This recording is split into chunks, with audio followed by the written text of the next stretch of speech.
Sometimes someone's words can just cut so deep that they leave you speechless. You're trying to defend. You're trying to defend.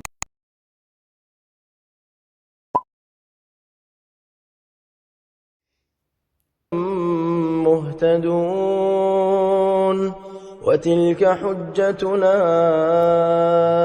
آتيناها إبراهيم على قومه نرفع درجات من نشاء إن ربك حكيم عليم ووهبنا له إسحاق ويعقوب كلا هدينا ونوحا هدينا من قبل ومن ذريته داود وسليمان وأيوب ويوسف وموسى وهارون وكذلك نجزي المحسنين وزكريا ويحيى وعيسى وإلياس كل من الصالحين وإسماعيل واليسع ويونس ولوطا وكلا فضلنا على العالمين ومن آبائهم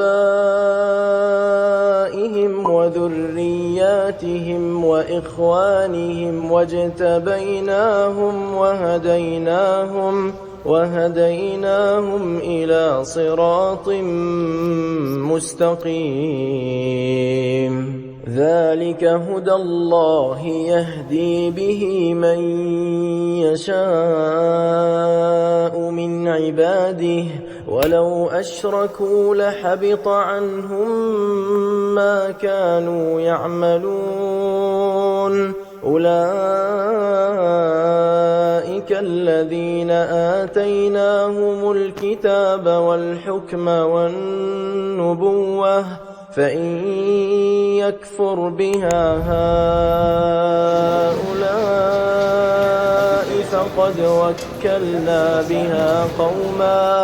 فقد وكلنا بها قوما ليسوا بها بكافرين أولئك الذين هدى الله فبهداه مقتده قل لا أسألكم عليه أجرا إن هو إلا ذكرى للعالمين وما قدروا الله حق قدره إذ قالوا ما أنزل الله على بشر من شيء قل من أنزل الكتاب الذي جاء به موسى نورا وهدى للناس تجعلونه قراطيس تبدونها وتخفون كثيرا وعلمتم ما لم تعلموا أنتم ولا آباؤكم قل الله ثم ذرهم في خوضهم يلعبون وهذا كتاب أنزلناه مبارك مصدق الذي بين يديه ولتنذر أم القرى ومن حولها والذين يؤمنون بالآخرة يؤمنون به وهم على صلاتهم يحافظون ومن أظلم ممن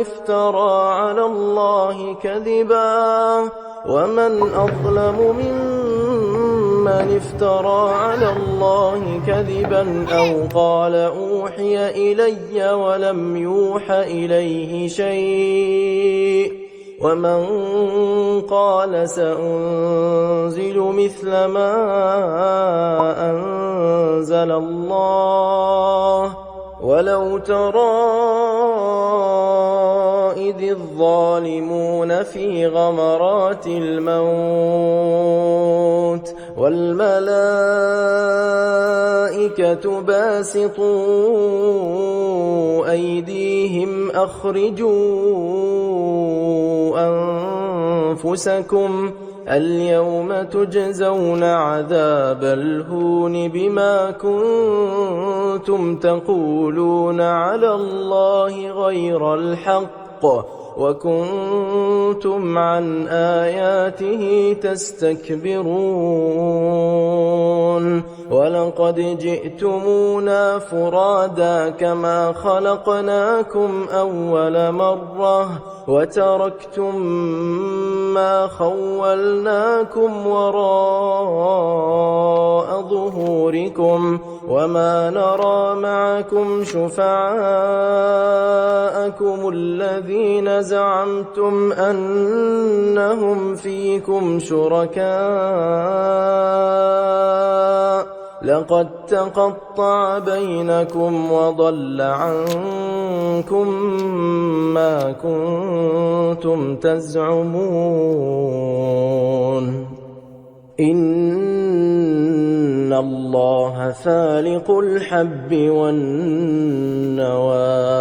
يخرج الحي من الميت ومخرج الميت من الحي ذلكم الله فأنى تؤفكون فالق الإصباح وجعل الليل سكنا والشمس والقمر حسبانا ذلك تقدير العزيز العليم وهو الذي جعل لكم النجوم لتهتدوا بها في ظلمات البر والبحر قد فصلنا الآيات لقوم